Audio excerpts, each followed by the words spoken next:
सगळ्यांना नमस्कार।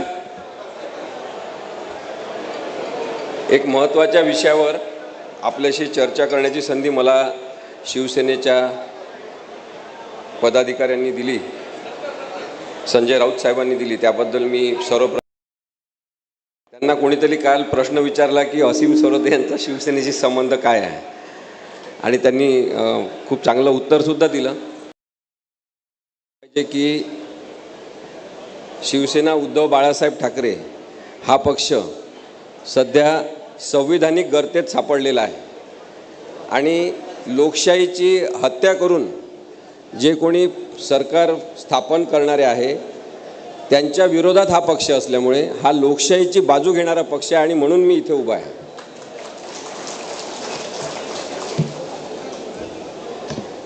एक मिनिट फक्त मी सांगतो माझ्याबद्दल की मी आता 23-24 वर्षांपासून वकिली करतो आणि नागरी हक्क, लोकशाही, संविधान या विषयावर वेगवेगळ्या केसेस आम्ही चालवतो, पर्यावरणाच्या विषयावरच्या केसेस चालवतो आणि मी कधीच विषय महत्त्वाचा असेल तर कोणाची बाजू आपण मांडायची हे ठरवण्यामध्ये काही वेळ लावलेला नाही आहे।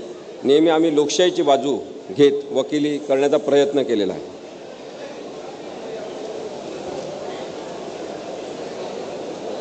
आता सगळ्यात पहिले जो विषयातले सगळे मुद्दे आहेत, 3 मुद्दे महत्त्वाचे आहेत। त्यातला पहिला मुद्दा मी आपल्यासमोर मांडतो तो म्हणजे कार्यकर्त्यांवर, विशेषतः राजकीय कार्यकर्त्यांवर ज्या खोट्या केसेस दाखल होतात त्याबद्दल आपण महाराष्ट्रात चर्चा होताना जास्त बघत नाही। ज्यांच्यावर खोट्या केसेस दाखल होतात त्यांच्या परिवाराला, त्यांच्या मित्रांना, त्यांच्या राजकीय पक्षाला खूप मोठ्या अडचणींमधून जावं लागतं। विशेषतः परिवाराचं जे नुकसान होते ते खूप मोठं असते आणि याची सुरुवात, खोट्या केसेस दाखल करण्याची सुरुवात आत्ताच झालेली नाही हे लक्षात घ्या। मी आपल्याला एक उदाहरण देतो राष्ट्रीय पातळीवरचं। इंडिया ब्लॉक नावाचा एक विरोधी पक्षांचा गट स्थापन करण्यात आला ज्याच्यामध्ये साधारणतः 26 राजकीय पक्ष, भारतातले 26 राजकीय पक्ष एकत्र येऊन त्यांनी इंडिया ब्लॉक नावाचा एक विरोधी पक्ष स्थापन केला आणि त्यांचा जो दबदबा वाढायला लागला इंडिया आघाडीचा, ज्याच्यामध्ये शिवसेना उद्धव बाळासाहेब ठाकरे हा पक्षसुद्धा आहे, त्यांचा जो भारतभर दबदबा वाढायला लागला त्यामुळे धास्ती घेऊन आता यांना थांबवलं पाहिजे असा विचार करून एक भाजपचा माणूस पुढे करण्यात आला आणि त्यांनी दिल्लीला बाराखंबा रोड इथे 26 राजकीय पक्षांविरुद्ध केस दाखल केली की हे इंडिया हे नाव गैरवापर करत आहेत आणि त्यांनी एम्ब्लम्स ॲक्टनुसार ती कारवाई करण्याचा प्रयत्न केला। त्याच्यात कंप्लेंट झाली। तो भाजपचा कार्यकर्ता आहे, त्याचं अविनीश मिश्रा असं नाव आहे। आता ही सुरुवात आहे। याच्यापूर्वीसुद्धा आणि याच्यानंतरसुद्धा अनेक खोटे गुन्हे कार्यकर्त्यांवर दाखल झालेले आहेत। अर्थात पोलिसांना याच्यामध्ये काही कार्यवाही करता आली नाही पुढची, त्यांनी गुन्हासुद्धा नोंद केला, FIR नोंद करूनसुद्धा काही करता आलं नाही, कारण की इंडिया हे नाव जर स्वतःच्या फायद्यासाठी कोणी वापरत असेल, इंडियाचं आम्ही प्रतिनिधित्व करतो असं दाखवून वापरत असेल आणि असं सजेस्ट करत असेल की आम्ही गव्हर्नमेंट ऑफ इंडिया म्हणजे आम्हीच आहोत, तरच त्यांच्यावर कारवाई होऊ शकते, नाहीतर इंडिया हे नाव वापरण्यावर बंदी नाही हे जेव्हा लक्षात आलं तेव्हा कारवाई करण्यात आली नाही, परंतु पोलिसांचा गैरवापर करून गुन्हा मात्र नोंदवण्यात आला। मी आपल्याला असे अनेक उदाहरणं देऊ शकतो। आपल्याला सगळ्यांना माहीत आहे की संसदेची सुरक्षा भेदून, असे अनेक उदाहरणं देऊ शकतो। आपल्याला सगळ्यांना माहीत आहे की संसदेची सुरक्षा भेदून 5 जण संसदेमध्ये उड्या मारल्या त्यांनी। जी संसद नरेंद्र मोदींनी तयार केली होती, नवीन संसदेची इमारत, एकतर आवश्यकता नसताना नवीन संसदेची इमारत तयार केली आपल्या पैशातून, आपल्या जनतेच्या पैशातून, आणि तिथे त्यांनी निषेध म्हणून उड्या मारल्या काही मुलांनी। त्यांचा मुद्दा होता की नरेंद्र मोदी रोजगाराबद्दल का बोलत नाही, नरेंद्र मोदी बेरोजगारीबद्दल का बोलत नाही, नरेंद्र मोदी गरिबीबद्दल का बोलत नाही, असा त्यांचा मुद्दा होता आणि त्या मुलांनी संसदेमध्ये उड्या मारल्या जिथे खासदार सगळे निवडून आलेले बसलेले असतात। आता अर्थातच आपण पाहिलं तर हा गुन्हा आहे, हे चुकीचं आहे की संसदेमध्ये परवानगी न घेता घुसणं ही घुसखोरी चुकीची आहे। त्याच्याबद्दल त्या 5 जणांना शिक्षा व्हायला पाहिजे। त्या 5 जणांमध्ये एक अमोल शिंदे नावाचा लातूरचा आपल्या महाराष्ट्रातला आहे। त्याच्याकडून जेव्हा माहिती घेतली तेव्हा असं कळलं की त्याचा या बाकीच्या 4 जणांशी काही संबंध नाही, परंतु आजकाल जसं व्हॉट्सअपवर ग्रुप तयार करतात तसं ग्रुप तयार झाला बेरोजगारीच्या विरुद्ध आणि हा त्यांच्याशी जोडला गेला. त्यांनी अनेकदा अमोल शिंदेनी प्रयत्न केले की आपण पोलीस खात्यामध्ये भरती झालं पाहिजे, आपण भारतीय संरक्षण दलामध्ये सहभागी झालं पाहिजे, परंतु मग कोविडचा काळ लागला. कोविडचा काळ लागल्यामुळे याची वयोमर्यादा निघून गेली आणि अनेक मुलांनी रस्त्यावर मोर्चा काढला की कोविडचा काळ एक्झाम करा, आम्हाला परीक्षा देऊ द्या. परंतु मग आता नोकरीची संधीच आपण गमावलेली आहे असं लक्षात आल्यावर त्याला हे दिसलं की आपले पंतप्रधान बेरोजगारीबद्दल गरिबीबद्दल बोलत नाही आणि म्हणून तो त्या लोकांशी जोडला गेला आणि तो दिल्लीला गेला आणि तिथे भगतसिंगांच्या स्मृती दिवशी त्यांनी तिथे उड्या मारल्या. आता माझं हे आधीपासून म्हणणं आहे की त्या मुलांना त्यांच्या त्या बेकायदेशीर वागण्याबद्दल शिक्षा झालीच पाहिजे, परंतु यांच्यावर UAPA नावाचा अत्यंत हिंस्र स्वरूपाचा कायदा लावण्यात आला. एखादा पंतप्रधान असतो तो कोण असतो, एखादा मुख्यमंत्री असतो तो कोण असतो, मुख्यमंत्री असो किंवा पंतप्रधान असो तो आपला पालक असतो. निवडून आल्यावर आणि पंतप्रधान पदावर बसल्यावर तो माणूस त्या राजकीय पक्षाचाच आहे असं होत नाही, तो आपल्या संपूर्ण भारताचा पंतप्रधान असतो. मग त्या माणसाचं काम काय आहे, पालक म्हणून त्या माणसाचं काम काय आहे? जो पंतप्रधान पदावर बसला असेल त्या माणसाचं काम आहे की 5 भारतातले युवक संसदेमध्ये घुसतात आणि ते पिवळ्या धुराचे नरकांडे फोडतात, निषेध करतात, तेव्हा पंतप्रधानांचं काम आहे. पंडित नेहरू असते तर काय केलं असतं असा विचार केला मी. पंतप्रधान पंडित नेहरूंनी काय केलं असतं, त्या 5 जणांना बोलावलं असतं, त्यांना विचारलं असतं की तुमचं काय दुःख आहे, तुम्ही एवढा टोकाचा निषेध तुम्ही का नोंदवला. त्या मुलांना मानसिक आधाराची गरज आहे, त्या मुलांना समजून सांगण्याची गरज आहे की बेकायदेशीर पद्धतीने कायदेशीर मागण्यांची तुम्ही रचना करू शकत नाही. पण तसं न करता त्या मुलांवर UAPA लावण्यात आला. आता पुढची गोष्ट आहे का खोटे गुन्हे कसे नोंद करण्याचे प्रयत्न करतात. इथे संजय राऊत साहेब आहेत, त्यांना हे माहिती असेल. आणि त्या मुलांना त्यानंतर पकडण्यात आलं, त्यांना कुणाला भेटू देण्यात आलं नाही, त्यांना जामीन मिळणार नाही अशी व्यवस्था करण्यात आली. ते राजकीय कार्यकर्ते नसून सुद्धा राजकीय भूमिका घेतली म्हणून त्यांच्यावर खोट्या केसेस दाखल करण्यात आल्या.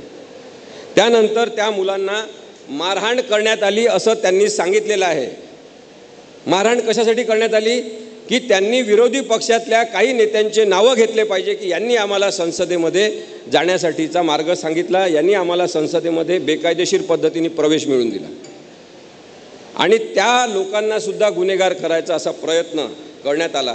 नेत्यांशी संबंध असतील हे मान्य केलं नाही तर आम्ही तुम्हाला मारहाण करू अशा प्रकारे जर कायद्याची प्रक्रिया चालवण्यात येत असेल, काही निष्पाप मुलांविरुद्ध ज्यांनी गुन्हा जरूर केलेला आहे त्यांना त्याची शिक्षा झाली पाहिजे, परंतु UAPAचा कायदा लावून त्यांचं गुन्हेगारीकरण करणं बरोबर आहे का हा प्रश्न आपण नक्कीच विचारात घेतला पाहिजे. आणि आता मी यावेळेस काय झालं, मागच्या वेळेस साहेबांनी बोलावलं होतं मला, मी बोललो आणि माझ्यावरच काही खोट्या केसेस दाखल झाल्या. माझी सनद कॅन्सल झाली पाहिजे, मी वकिली नाही करू शकलो पाहिजे, याच्यासाठी माझ्याबद्दल तक्रार काही लोकांनी केली. आणि म्हणून मी तुम्हाला आता सगळे हे पुराव्यासकट दाखवायला आणलं की इंडियन एक्सप्रेसमध्ये आलेली बातमी आहे, त्याच्या आधारे मी आपल्याला हे आत्ताचं जे काय माझं म्हणणं आहे ते सांगतो आहे की फेक नरेटिव्ह काय असते. त्यानंतर एक महत्त्वाचा मुद्दा आपण लक्षात घेतला पाहिजे, जो इथल्या बऱ्याच राजकीय कार्यकर्त्यांना माहिती असेल. मला नाशिक जिल्ह्यातले असे लोक माहिती आहेत, इथे हिरेसाहेब बसले आहेत, ज्यांच्यावर खोट्या केसेस ओढून ताणून जास्तीचे कलम लावूनच्या केसेस दाखल करण्यात आल्या. मला इथले नाशिक जिल्ह्यामधले कार्यकर्ते माहिती आहेत काही राजकीय पक्षांचे, ज्यांच्यावर तडीपारीचे अहवाल तयार करण्यात आले आणि महाराष्ट्रामध्ये सगळीकडे झालं. जेव्हा सत्तांतर झालं जबरदस्तीने बेकायदेशीर पद्धतीने आणि एकनाथ शिंदे जेव्हा मुख्यमंत्री झाले त्याच्यानंतर पोलिसांच्या बळाचा अत्यंत मोठ्या प्रमाणात गैरवापर महाराष्ट्रामध्ये करण्यात आला. त्याची आकडेवारी क्राईम रेकॉर्ड्स ब्युरोनी सुद्धा प्रसिद्ध केलेली आहे की तडीपारीचे किती अहवाल तयार करण्यात आले. तडीपारी म्हणजे काय की तुम्ही गुन्हेगारी प्रवृत्तीचे आहे, तुम्ही त्या जिल्ह्यामध्ये राहण्याच्या लायकीचे नाही, त्या गावामध्ये राहण्याच्या लायकीचे नाही, तुम्ही सामाजिक अशांतता पसरवणारे घटक असल्यामुळे तुम्हाला या जिल्ह्यातून दुसऱ्या जिल्ह्यात तडीपार करण्यात येते. आता आपण हे समजून घेतलं पाहिजे की तडीपारीचे अहवाल जे तयार होतात ते पोलीस कसे तयार करतात, राजकीय दबावाखाली कसे तयार करतात. कायद्यानुसार काय अपेक्षित आहे की तुमच्यावर जर नुसता FIR असेल, गुन्हा नोंद झाला असेल आणि तपास सुरू असेल तर त्याची गिनती आपल्याला तडीपारीचा अहवाल करताना तयार करताना करता येत नाही. इथं पोलीस आहेत त्यांना माहिती आहे. तरीसुद्धा जबरदस्तीने त्यांना तशा प्रकारचे अहवाल तयार करायला लावले जातात आणि कार्यकर्त्यांवर म्हणजे विरोधी पक्षाच्या कार्यकर्त्यांवर खोटे अहवाल दाखल केले जातात आणि त्यांना तडीपार केलं जातं. खरं तर इथे संजय राऊत साहेब आहेत, आणखी ज्येष्ठ नेते खैरे साहेब आहेत, त्यांनी संसदेमध्ये काम केलेलं आहे, ते करत आहेत. माझं तर म्हणणं आहे की तडीपारीबद्दलचा एखादा आधुनिक कायदा, या कायद्यामध्ये बदल करणारा तुम्ही सुचवा. तिथे अमित शहा आहेत, ते अनुभवी आहेत तडीपारीबद्दल. तडीपारी हा कायदाच आता लागू होत नाही, तो कायदाच आता चुकीचा ठरतो. कारण काय की आपला जो आता आधीचा समज होता, राजे महाराजे होते तेव्हा, संस्थानं होते तेव्हा, भारत स्वतंत्र नव्हता तेव्हापासून तडीपारी सुरू आहे. स्वतंत्र भारतामध्ये सुद्धा ब्रिटिशांनी तडीपारी कायम ठेवली होती, त्याच्या आधी नंतर ती कायम राहिली. परंतु तडीपारीचा जो उद्देश होता तो आता सफल होऊ शकत नाही, कारण की आता माध्यमं, तंत्रज्ञान एवढं विकसित झालेलं आहे की अत्यंत सुखात एका दुसऱ्या जिल्ह्यामध्ये राहून दुसऱ्या तिसऱ्या जिल्ह्यामधले सगळे गुन्हेगारी धागेदोरे त्या माणसाला हँडल करता येतात. त्यामुळे तडीपारीची संकल्पनाच आता कालबाह्य झाली पाहिजे, परंतु ती अजूनही ठेवलेली आहे राजकीय कारणांसाठी. की आपला विरोधी आवाज असेल, विरोधी पक्षातला एखादा चांगला कार्यकर्ता असेल, जो मनापासून काम करत असेल की हा पक्ष निवडून आला पाहिजे, तो पक्ष पडला पाहिजे, किंवा त्या पक्षातले लोक हे चोर आहेत, त्यांना आपण निवडून द्यायचं नाही, असं जनतेमध्ये सांगत असेल, त्या लोकांवर तडीपारीचे अहवाल तयार करून तडीपारीची नामुष्की आणली जाते. हे अत्यंत चुकीचं आहे. महाराष्ट्रामधला तडीपारीचा संदर्भातला अहवाल तुम्ही पाहिला तर आपल्याला दिसेल आकडेवारीनुसार की राजकीय कारणांवरून तडीपारीचे आदेश 2022 पासून जे देण्यात आलेले आहेत त्याच्याबद्दल खरं तर उच्च न्यायालयामध्ये एखादी याचिका दाखल करून आपण त्या सगळ्या तडीपारींना आव्हान दिलं पाहिजे. एक बदल्याच्या भावनेने राजकारण हे सुरू आहे. सतत आपण पाहिलेलं आहे की बदल्याच्या भावनेने राजकारण. आपल्या व्हॉट्सअपवर, आपल्या यूट्यूबवर आपण व्हिडिओ आलेले पाहिलेला आहे की किराणा दुकानामध्ये काही पोलीस अधिकारी जातात आणि ते म्हणतात की तुमच्यावर गुन्हा दाखल करायचा आहे. त्याला धरतात, तो सांगतो कालच मी भाजपमध्ये प्रवेश केला आहे, आणि मग त्याला म्हणतात सॉरी जरा चूक झाली आमच्याकडून. हा जोकचा भाग आपण सोडला तरी याच्यातलं गांभीर्य लक्षात घेतलं पाहिजे की खोट्या गुन्ह्यांखाली कार्यकर्त्यांचा आवाज बंद करणं, विरोधी पक्षाचा आवाज बंद करणं हे लोकशाहीमध्ये योग्य नाही आणि ते थांबलं पाहिजे. यासाठी सगळ्यांनी प्रयत्न करण्याची गरज आहे. तुम्ही सगळ्यांनी सुद्धा याच्यासाठी प्रयत्न केले पाहिजे. जेव्हा दिल्लीमधल्या निवडणुका होत्या विधानसभेच्या, तेव्हा त्या निवडणुकांच्या संदर्भातली आप आणि काँग्रेसमध्ये काही बोलणे सुरू होती. सीटच्या शेअरिंगबद्दलचं बोलणं सुरू होतं आणि नेमकं त्यावेळेस अरविंद केजरीवालला उचलण्यात आलं आणि त्याला कारागृहात टाकण्यात आलं की यांचं बोलणं झालं नाही पाहिजे, यांचं सीट शेअरिंग बरोबर झालं नाही पाहिजे आणि आपल्याला विजय मिळवण्यासाठी ज्या ज्या गोष्टी असेल त्या केल्या पाहिजे.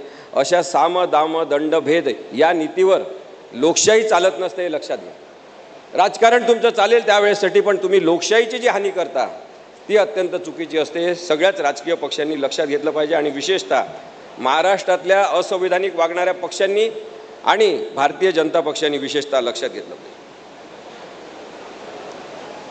एक सामूहिक खच्चीकरण कायद्याचा आणि पोलिसांचा धाक दाखवून करण्यात आला.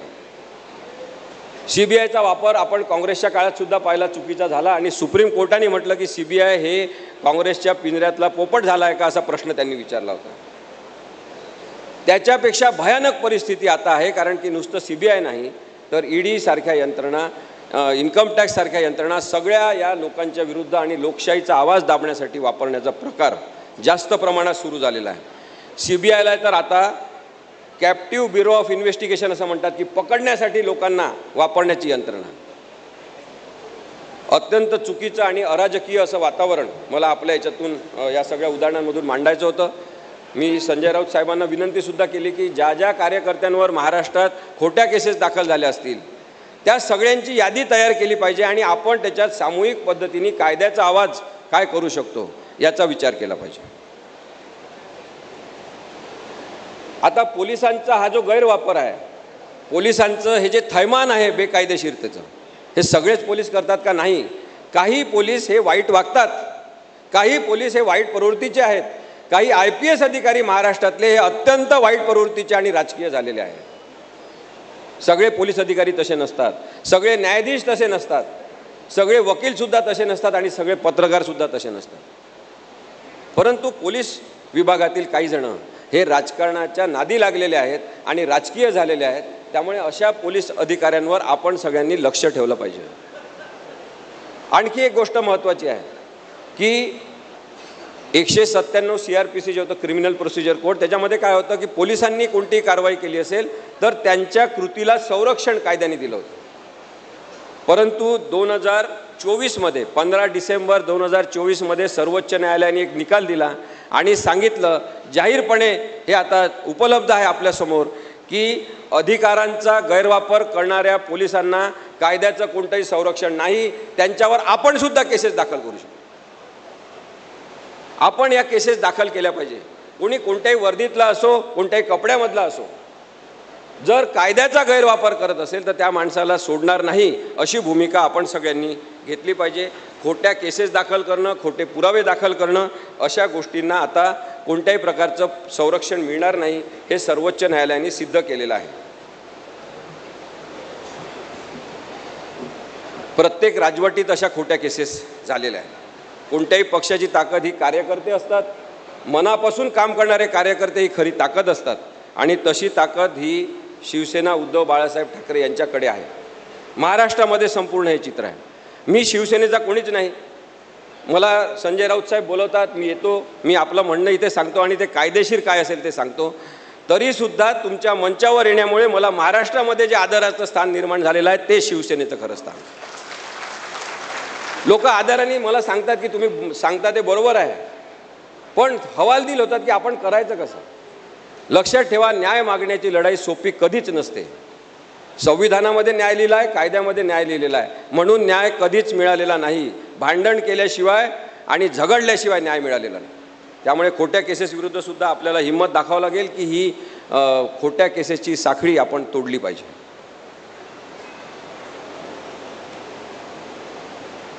त्यानंतर फेक नरेटिव्ह हा एक विषय आहे जो आपण जरूर लक्षात घेतला पाहिजे. काही शब्द आहेत, तुम्ही लक्षात घ्या. एक आहे डिसइन्फॉर्मेशन, एक आहे मिसइन्फॉर्मेशन. चुकीची माहिती पसरवायची आणि चुकीची माहिती बरोबर म्हणून द्यायची, याच्यासाठी एक मोठी यंत्रणा उभी करण्यात आलेली आहे. मी मागच्या वेळेस सांगितलं कार्यक्रमामध्ये की भारतीय जनता पक्षाच्या काही अत्यंत वरिष्ठ नेत्यांनी, तुम्ही मला इथं स्टेजच्या खाली भेटा, मी त्यांचे नावसुद्धा सांगतो, त्यांनी यंत्रणा उभी केलेली आहे महाराष्ट्रामध्ये. पुण्यामध्ये एक मोठं ऑफिस केलेलं आहे एका कंपनीचं, जिथून दररोज सकाळी त्यांचा निर्णय होतो की आज कोणती खोटी माहिती पसरवायची आणि 12 वाजता नंतर खोटी माहिती पसरवणं सुरू होतं. असे काही टुकार पत्रकार जे 2-3 चॅनल चालवतात महाराष्ट्रामध्ये, ज्यांना त्यांच्या न्यूजपेपरमधून किंवा चॅनलमधून तेव्हा काढून टाकलेलं आहे, ते लोक आज काही चॅनल चालवतात आणि खोटी माहिती पसरवण्याचं काम करतात. त्यांना हा वरिष्ठ पदावरचा महाराष्ट्रातला माणूस भारतीय जनता पक्षाचा 10 लाख रुपये महिना देतो, लक्षात ठेवा. त्यामुळे खोट्या माहितीची किंमत खूप मोठी आहे, पण ती किंमत जेव्हा लोकशाहीला चुकवावं लागते तेव्हा आपल्याला बोलायला पाहिजे की आपण खोटी माहिती स्वीकारणार नाही. तुम्ही सगळ्यांनी सुद्धा ठरवलं पाहिजे की खोटी माहिती आपल्यासमोर येत असेल तर आपण क्लिक करून, अंगठा दाबून, अंगठेबहाद्दर व्हायचं नाही, ती माहिती पुढे सरकवायची नाही. 1 मिनिटं विचार करा की ही माहिती कोणाला देण्याची गरज आहे का. 1 मिनिटं विचार करा की ह्या माहितीचा फायदा कोणाला होणार आहे. 1 मिनिटं विचार करा की माहिती जे देत आहेत त्यांचा काय उद्देश आणि त्यांचा खरा चेहरा काय. तर आपल्याला विश्लेषणात्मक प्रक्रियेतून आपल्या डोक्याला नेता येईल आणि आपल्याला लक्षात येईल की आपण जर फेक नरेटिव्हपासून, म्हणजे खोट्या बातम्यांपासून, खोट्या माहितीपासून दूर राहिलो तर अनेक चांगल्या प्रकारची माहिती आपल्या डोक्यामध्ये आपण साठवू शकतो. हे जे काही चॅनलवाले 2-3 जण आहेत ते काही पत्रकार आहेत, एक तर म्हातारा पत्रकार आहे दाढीवाला. त्यांच्याकडे पाहिलं का अशा आविर्भावात बोलतात जसं काही ते म्हणजे खोटी माहिती पसरवण्याचं कार्य जणू काही एक राष्ट्रीय महत्त्वाचं कार्य आहे. TV माध्यमं या पक्षांनी ताब्यात घेतलेले आहे आणि यांचे गुरुच महत्त्वाचे. यांचे गुरु जे आहेत, जे अनेक वर्षापूर्वी होऊन गेले, त्यांचं नाव आहे पंडित हिटलर.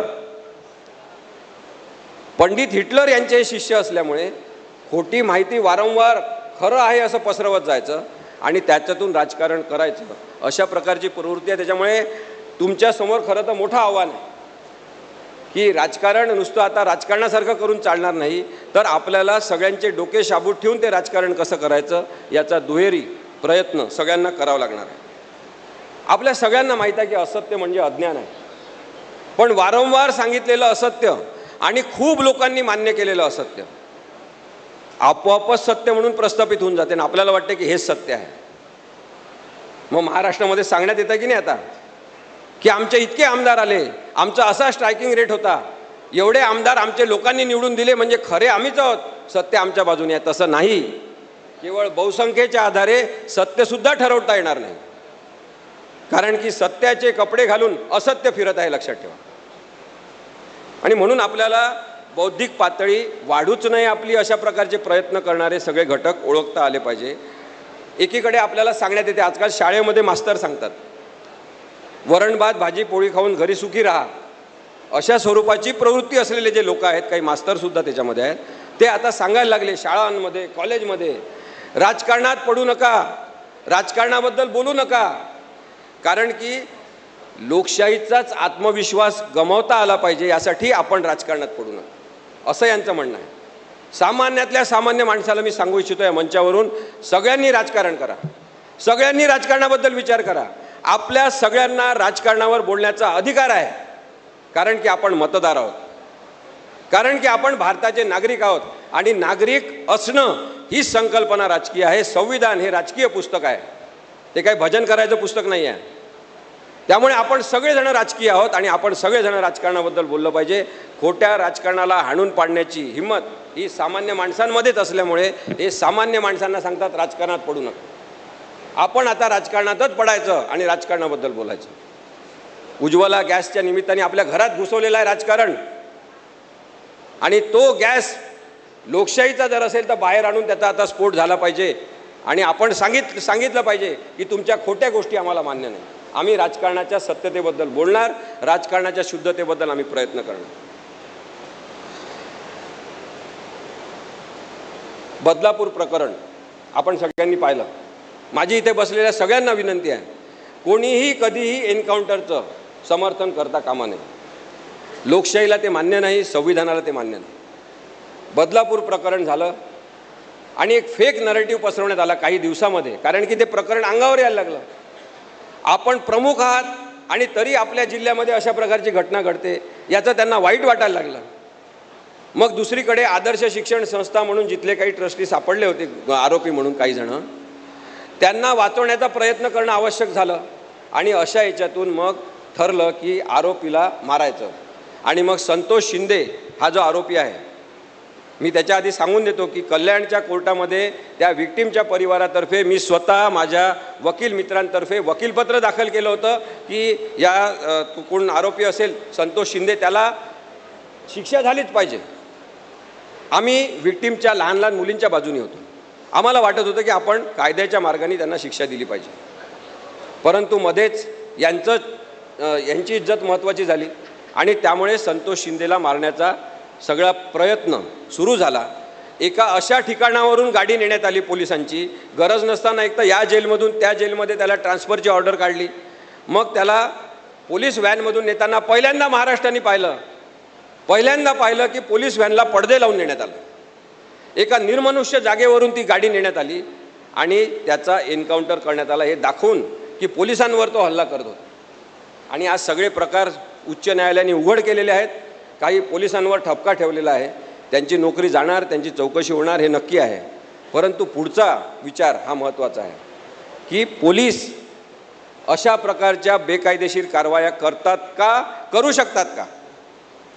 माझं म्हणणं आहे पोलीस अशा प्रकारच्या कारवाया करूच शकत नाही जोपर्यंत त्यांच्यावर राजकीय दबाव येत नाही.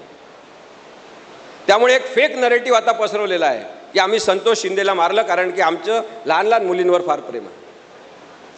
मग तेव्हाचे मुख्यमंत्री त्यांनी सांगितलं पोलिसांना काही ते बंदुका आम्ही खेळण्यासाठी दिलेल्या आहे का?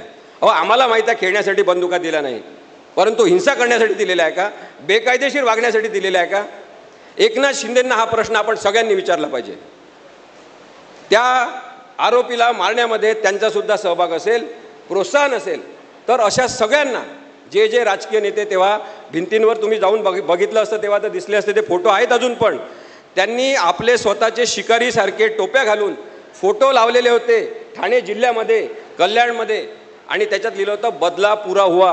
ज्यांनी ज्यांनी असं लिहिलं होतं त्या सगळ्यांवर गुन्हे दाखल झाले पाहिजे, ते कोणत्याही राजकीय पक्षाचे असो, आणि ते तेव्हाचे सत्ताधारी पक्षाचे होते. मी तुम्हाला सांगतो,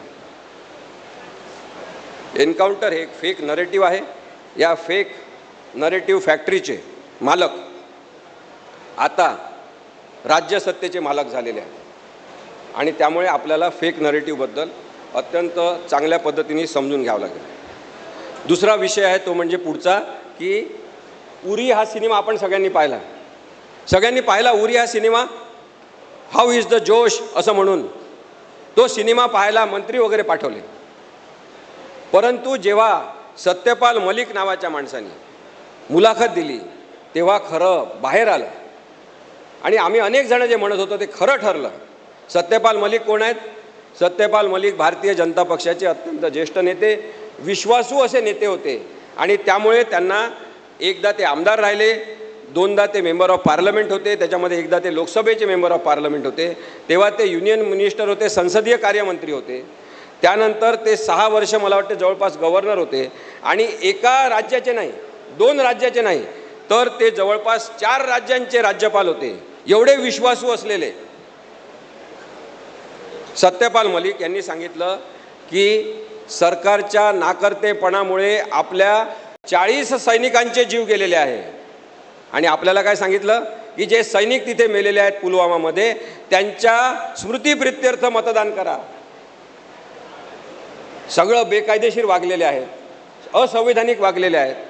त्यांनी सांगितलं की अजित डोवालला मी कळवलं की अशा प्रकारे NIAचे जे प्रमुख आहेत की आपण अशा प्रकारे चुकीचं करत आहोत. तुम्ही लक्षात घ्या काय झालेलं आहे ते. 78 गाड्यांचा ताफा, 78 मिलिटरीच्या गाड्यांचा ताफा जो पूर्ण कॉन्वॉय रस्त्यांवरून नेण्यात आला, त्याच्यामध्ये साधारणतः 2500 सैनिक, आणि अशा रस्त्यावरून नेण्यात आला जो सॅनिटाईज करण्यात आला नाही की इथे कोणी शत्रू आहे का, कोणी लपून बसला आहे का, हे काही पाहण्यात आलं नाही, त्याचा अहवालसुद्धा नाही.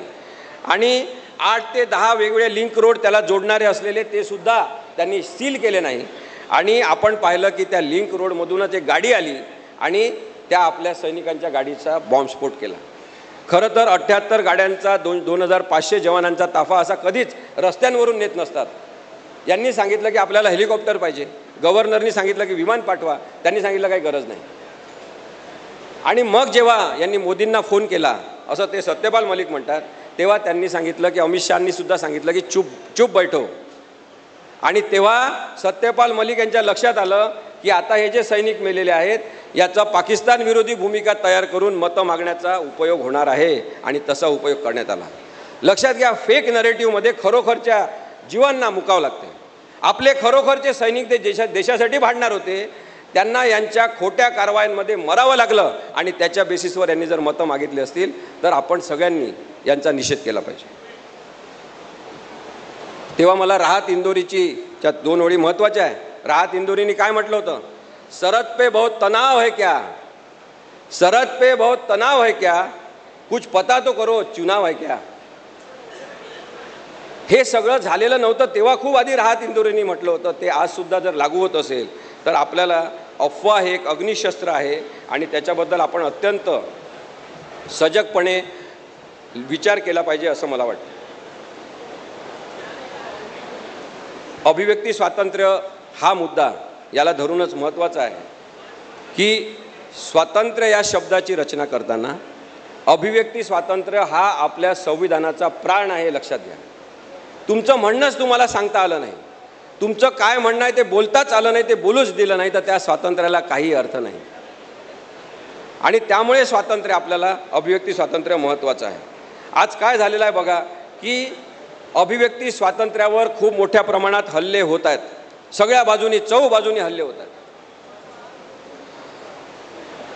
एक ह्युमन राईट्सचा ह्युमन फ्रीडम इंडेक्स म्हणून आहे, त्याच्यामध्ये सांगितलं की भारत देश 2014 पासून सतत घसरण होत 108व्या क्रमांकावर गेला अभिव्यक्ती स्वातंत्र्यामध्ये. इतकी वाईट परिस्थिती भारताची यांनी केलेली आहे. प्रत्येक ठिकाणी सेन्सॉरशिप आहे. ब्रिटिश लोकांनी सेन्सॉरशिपचा कायदा आणला की खोटं नाटक काही दाखवू नये म्हणून. पण त्यांनी आता त्यांच्या देशामध्ये सेन्सॉरशिपचा कायदा रद्द केला. त्यांनी फक्त आता सर्टिफिकेट देणं सुरू ठेवलं की आम्ही फक्त सर्टिफिकेट देणार की हा सिनेमा 18 वर्षाच्या खालील लोकांनी बघा, हा मोठ्या लोकांनी बघा, एवढंच सर्टिफिकेट देण्याचं काम त्यांनी आपल्याकडे ठेवलं. कोणाला जो सिनेमा पाहिजे तो काढा असं त्यांनी मुक्तपणे सांगितलं. तरीसुद्धा आपल्या इथे मात्र सिनेमांवर पाळत ठेवण्यात येत आहे. एक प्रकारे नाही म्हणण्याच्या हक्कावर हल्ला केला जातो. आपल्या सगळ्यांना नाही म्हणण्याचा हक्क आहे. काही आपल्या मर्जीविरुद्ध होत असेल, काही लोकशाही विरुद्ध होत असेल, काही संविधानाविरुद्ध होत असेल तर हे चुकीचं आहे हे सांगण्याचा हक्क जो आपला आहे तो आपला हक्क काढून घेतला आहे. 134 घटना झाल्या ज्याच्यामध्ये पत्रकारांवर हल्ले झाले, फ्रीडम ऑफ स्पीचवर हल्ला झाला. आणि मी आपल्याला सांगतो अशा एका घटनेमध्ये तर मी सुद्धा होतो आणि ती घटना याच्यामध्ये लिहिलेली आहे.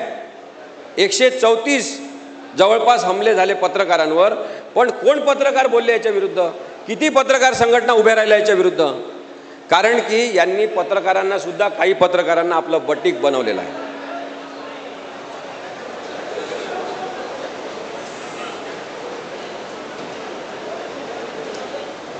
आता ही घटना कोणती होती ती मी आपल्याला सांगतो. पुण्यामध्ये आम्ही निर्भय बनवची एक सभा घेतली. त्याच्यामध्ये मी, निखिल वागळे ज्येष्ठ पत्रकार आणि माझा मित्र विश्वंभर चौधरी, आम्ही तिघंजणं एका कारमधून जात होतो.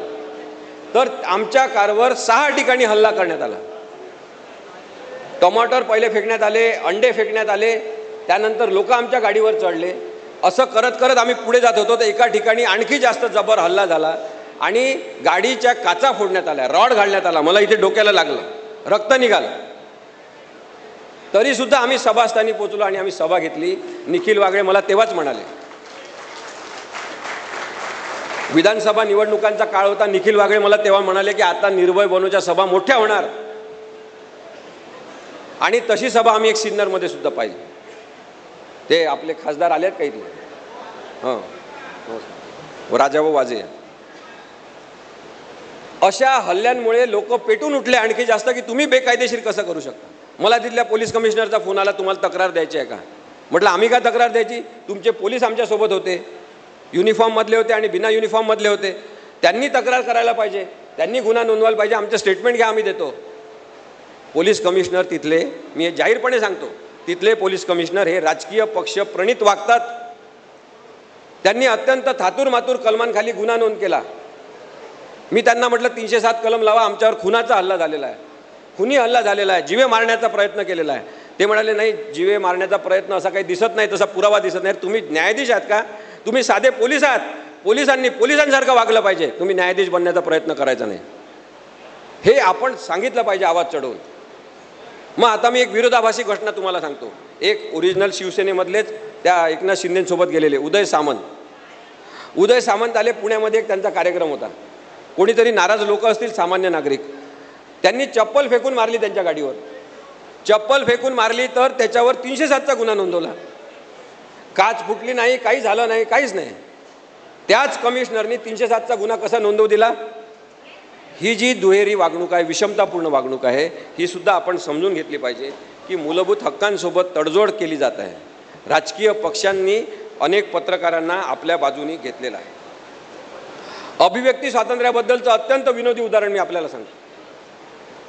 तुम्ही सगळ्यांनी ऐका, मागे बसलेले लोक जे आहेत त्यांनी ऐका, बोलू नका, 1 मिनिट. एका माणसाचा मला फोन आला पोलीस स्टेशनमधून. त्यांनी सांगितलं की मला पोलिसांनी बोलवलेलं आहे. म्हटलं कशासाठी? तर त्यांनी सांगितलं की त्यांनी मला सांगितलं की आजच्या आज स्वतःची कटिंग करा आणि दाढी काढा, नाहीतर तुमच्यावर गुन्हा नोंदवू. म्हटलं कमाल आहे, असं कसं काय? म्हटलं कशामुळे असं म्हटलं? तर त्यांनी सांगितलं कारण मी एकनाथ शिंदेसारखा दिसतो.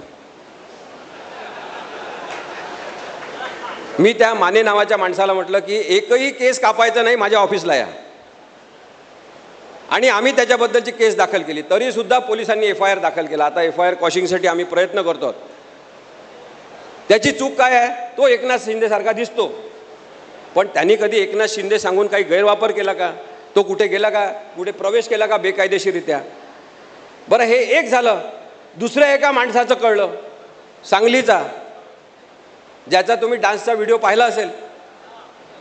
तो म्हणाला की मला सुद्धा पोलीस स्टेशनला बोलावलं, सांगितलं दाढी कट करा आणि कटिंग करा, नाही तर तुमच्यावर गुन्हा नोंदवणार. त्याच्यावर सुद्धा गुन्हा नोंद झाला. हे अत्यंत भयानक आहे, लक्षात घ्या. तुम्ही सगळेजण मोबाईल वापरता, एकदा साऊथ कोरियाचा किम जोन युन याचं पहा. किम जोन युन यांनी काय केलं आहे साऊथ कोरियाचा, त्यांनी जाहीरपणे सांगितलं, त्यांनी जाहीर केलं की माझ्यासारखी कटिंग कोणीच करायची नाही. त्यांनी 16 प्रकारच्या कटिंगसुद्धा जाहीर केल्या की ह्या 16 प्रकारच्या कटिंग सामान्य माणसं करू शकतात, माझ्यासारखी करायची नाही.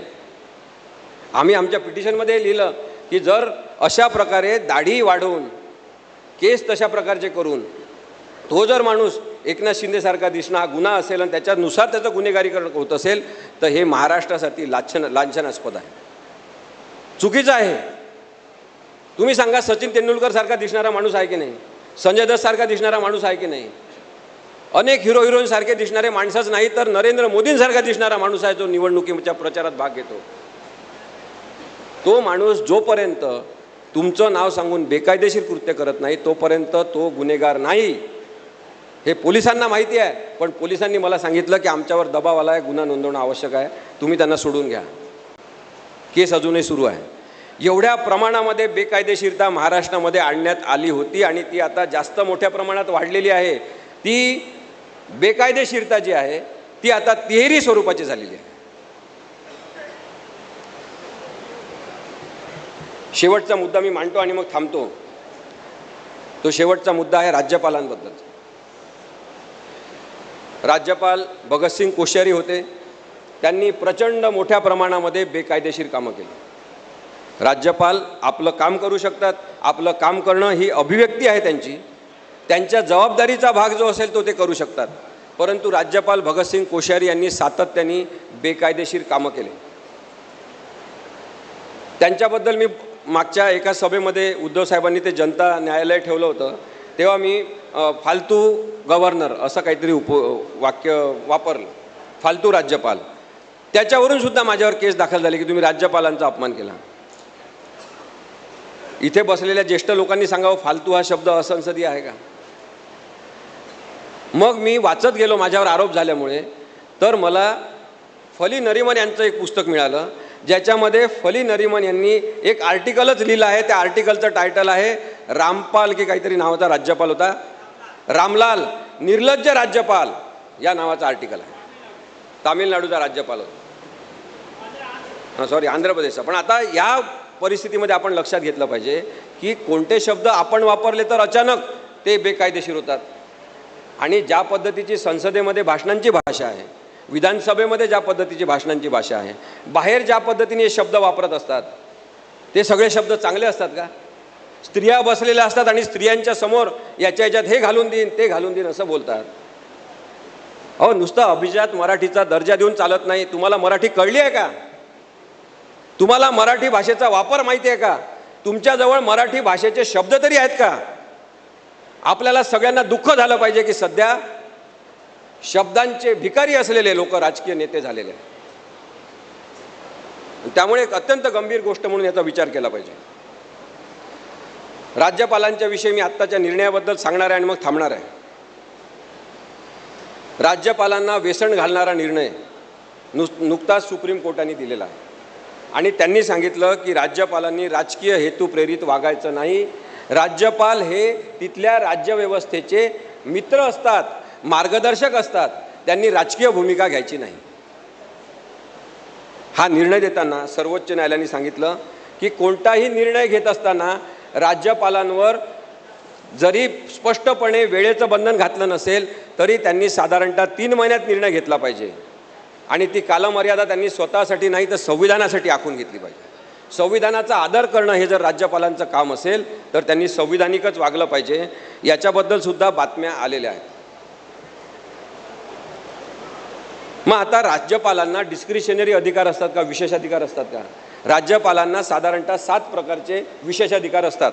याच्यामध्ये आर्टिकल 371 ते 371J एवढेच जे अधिकार आहेत ते त्यांचे डिस्क्रिशनरी अधिकार आहे. बाकी अधिकार त्यांचे विशेषाधिकार नाहीत. मग भगतसिंग कोश्यारी यांनी काय चुकीचं केलं होतं? या निर्णयाचा फायदा मी संजय राऊत साहेब आपल्याला सांगतो, अत्यंत महत्त्वाचा निर्णय झालेला आहे. आपण आपल्या सगळ्या पेंडिंग केसेसमध्ये सर्वोच्च न्यायालयात त्याचा वापर करायला पाहिजे. या निर्णयामध्ये जे सांगण्यात आलेलं आहे, एवढं सांगून मी थांबवणार आहे. एवढं झालं की थांबवणार त्याने सांगायला येतील. तर विधानसभेमध्ये विशेषाधिकार जे वापरायचे राज्यपालांना, त्याच्यामध्ये 7च विशेषाधिकार आहेत ज्यांचा वापर राज्यपाल करू शकतात. इतर वेळी त्यांना विशेषाधिकार नाही. त्यांना मुख्यमंत्र्यांच्या किंवा काउन्सिल ऑफ मिनिस्टरच्या मंत्रिमंडळाच्या सल्ल्यानुसारच काम करावं लागतं. मग भगतसिंग कोश्यारींनी सगळ्यात बेकायदेशीर आणि असंविधानिक गोष्ट तेव्हा केली जेव्हा उद्धव ठाकरे साहेब हे मुख्यमंत्री होते. त्यांनी उद्धव साहेबांनी सांगितलंसुद्धा नाही, अशी शिफारससुद्धा केली नाही की विधानसभेचं अधिवेशन बहुमतासाठी घ्या. त्या बहुमत चाचणीचं अधिवेशन राज्यपालांनी स्वतः बोलावलं. तो त्यांना अधिकारच नाही. म्हणजे तुम्ही लक्षात घ्या बेकायदेशीर पद्धतीने सरकार कसं पाडलं. त्यांना अधिकारच नसताना भगतसिंग कोश्यारींनी अधिवेशन बोलावलं, बहुमताची चाचणी घेतली. ती बहुमताची चाचणीच पूर्ण बेकायदेशीर होती. त्यानंतर रिजनेबल टाईमचा वापर केला पाहिजे असं सांगण्यात आलं.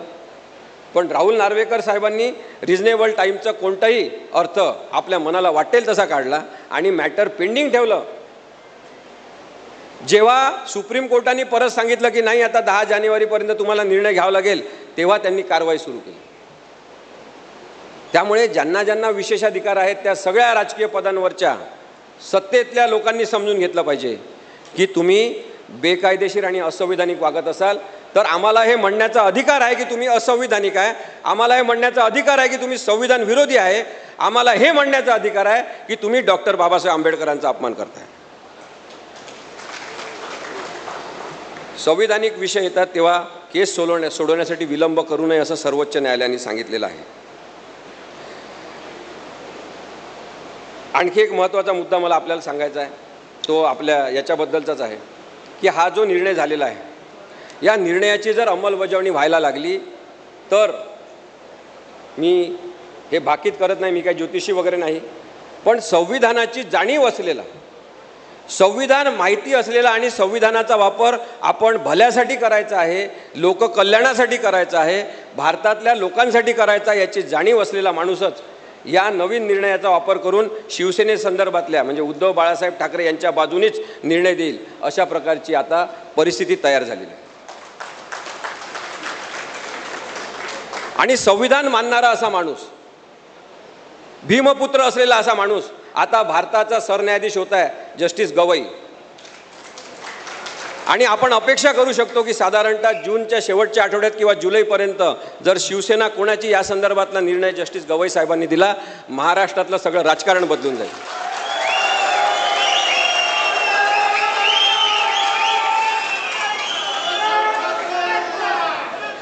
एक निर्णय सर्वोच्च न्यायालयाने दिला, त्या निर्णयामध्ये त्यांनी सांगितलं की आम्ही उद्धव साहेबांनी जर राजीनामा दिला नसता तर आम्ही त्यांना पुनर्स्थापित मुख्यमंत्री म्हणून केलं असतं.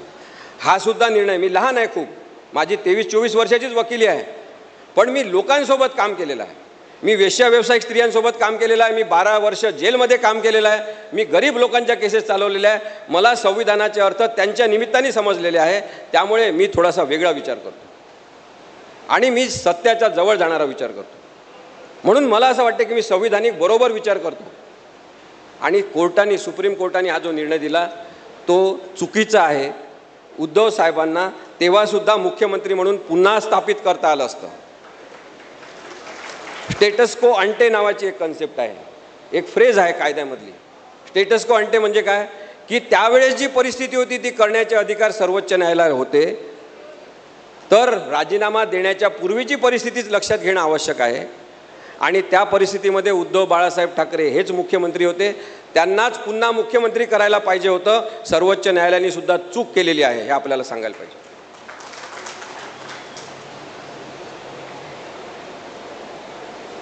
लोकांनी जे काही भावना व्यक्त केलेल्या आहेत त्या वाचण्यासारख्या आहे. सामना असेल, लोकसत्ता असेल, लोकमत असेल, तरुण भारत असेल, सगळ्या पेपरमध्ये लोकांनी हेच लिहिलं या निर्णयानंतर की राज्याचे संरक्षक आहेत राज्यपाल की राजकीय प्यादे आहेत. लोकांनी लिहिलं एक तरी स्तंभ शाबित असल्याचं सिद्ध करा. शेपट्या घालून बसले का तुम्ही सगळेजण? लोकांनी लिहिलेला आहे, मी म्हणत नाही आहे. इथे नावं आहेत लोकांचे, मी कटिंग आणलेले आहे. एका माणसाने म्हटलं की सरकार या कमिशनची अंमलबजावणी करा आणि राज्यपालांवर तुम्ही लगाम लावा. राज्यपाल जर राष्ट्रपतींचे एजंट असतील, हस्तक असतील, त्यांचे मित्र इथले म्हणून काम करत असतील, मीडिएटर असतील, तर त्यांनी तेवढंच काम केलं पाहिजे. भगतसिंग कोश्यारींनी लोकशाहीचं नुकसान केलेलं आहे, लक्षात घ्या. आणि हे त्यांनी स्वतः केलेलं नाही, त्यांना वरिष्ठ पातळीवरून त्याच्यासाठी नेमण्यात आलं होतं आणि म्हणून हा काळी टोपी घालून इथे महाराष्ट्रात फिरत होता. एका माणसाने म्हटलं की राज्यपालांच्या मनमानीला पायबंद बसला पाहिजे. एकाने सांगितलं की हे राज्यपाल नव्हे, हे सत्ताधाऱ्यांचे गुलाम आहेत. आणि अपेक्षाभंग राज्यपालांनी अनेकदा केलेला आहे असं सुद्धा लोकांनी सांगितलेलं. मला शेवटचा मुद्दा हाच मांडायचा आहे की आपण अभिव्यक्ती स्वातंत्र्याबद्दल बोलत असताना एक लक्षात ठेवलंच पाहिजे की अभिव्यक्ती स्वातंत्र्य असो किंवा कोणतंही स्वातंत्र्य असो, ती जबाबदारी आहे. आपण जबाबदारीने त्या स्वातंत्र्याच्या हक्काचं पालन केलं पाहिजे. मला सुद्धा, आपल्याला कुणाला सुद्धा काहीही बोलण्याचा हक्क नाही, विश्लेषण करण्याचा आपल्याला हक्क आहे. मी आता सर्वोच्च न्यायालयाच्या निर्णयाचं विश्लेषण केलं, मी चुकीचं केलं का? मी सर्वोच्च न्यायालयाचा अपमान केला का? नाही, मुळीच केला नाही. लोकांना एक भ्रमाच्या अवस्थेत टाकलेलं आहे, भीतीचं दडपण वाढवलेलं आहे लोकांवर की कोर्टाबद्दल काही बोलायचं नाही. मी आपल्याला आज सांगतो, सर्वोच्च न्यायालय असेल, उच्च न्यायालय असेल, त्यांच्या न्यायाधीशांबद्दल न बोलता त्या न्यायनिर्णयाबद्दलची चिकित्सा करणं, विश्लेषण करणं, त्याच्यावर टीका करणं, तो निर्णय चुकीचा असेल तर चुकीचा आहे असं म्हणणं, हा आपल्या सगळ्यांचा अधिकार आहे. ती अभिव्यक्ती आपण पाळली पाहिजे, पण त्याचबरोबर जबाबदारी पाळली पाहिजे की आपण कोणाबद्दल वाईट बोलणार नाही, आपण वाईट शब्द वापरणार नाही, स्त्रियांच्या संदर्भात आपण कोणत्याही प्रकारची मानहानी करणारे वक्तव्य करणार नाही, आपण कोणालाही शिवीगाळ करून उत्तर देणार नाही. अभिव्यक्ती स्वातंत्र्याबद्दल सांगत असताना मला राजकीय कार्यकर्त्यांना सांगायचं आहे की तुमच्या विरोधी काही जण मत व्यक्त करतील फेसबुकवर, ट्विटरवर, इंस्टाग्रामवर, कुठे पण, त्याला उत्तर द्यायचं असेल तर चांगल्या शब्दात द्या, शिवीचा एकही शब्द वापरायचा नाही. लक्षात ठेवलं पाहिजे आपण की जे संघाचे लोक आहेत, जे भारतीय जनता पक्षाचे आहेत, त्यांचं हे काम आहे की आपल्याला चिडवणं, आपल्याला बिथरवणं आणि आपल्या तोंडून वाईट शब्द काढणं, ज्याच्याकडून ते टीका करायला लागतील. या संमेलनामध्ये इथे काही जण त्यांचे सुद्धा लोक आले असतील, म्हणजे ते पाठवत असतात असे लोक ते पाठवत असतात की तिथं काय काय सुरू आहे ते जाऊन ऐका. ते संजय राऊत साहेब काय म्हणतात, खैरे साहेब काय म्हणतात, तिथे उद्धव साहेब येणार आहेत ते काय म्हणतात, हे सगळं सांगा. नंतर हे व्हिडिओ परत परत पाहिले जातात. यांच्यामधलं चुकीचं वाक्य कोणतं काढायचं, कोणता गुन्हा नोंदवायचा का, याच्यासाठी यांची टीम बसलेली असते. त्यामुळे आपण सगळ्यांनी लक्षात ठेवा की घाबरायचं बिलकुल कारण नाही. आपण अत्यंत प्रामाणिकपणे संविधानाची बाजू मांडत राहिली पाहिजे. उद्धव बाळासाहेब ठाकरे आणि ही शिवसेना ही संविधानाच्या बाजूने आहे, म्हणून मी इथे उभा आहे. आणि मी जसं सांगितलं तसं पुन्हा एकदा सांगतो की साधारणतः जून जुलैच्या महिन्यामध्ये जस्टिस गवई साहेब हे महाराष्ट्राचं राजकारण बदलू शकतात. धन्यवाद.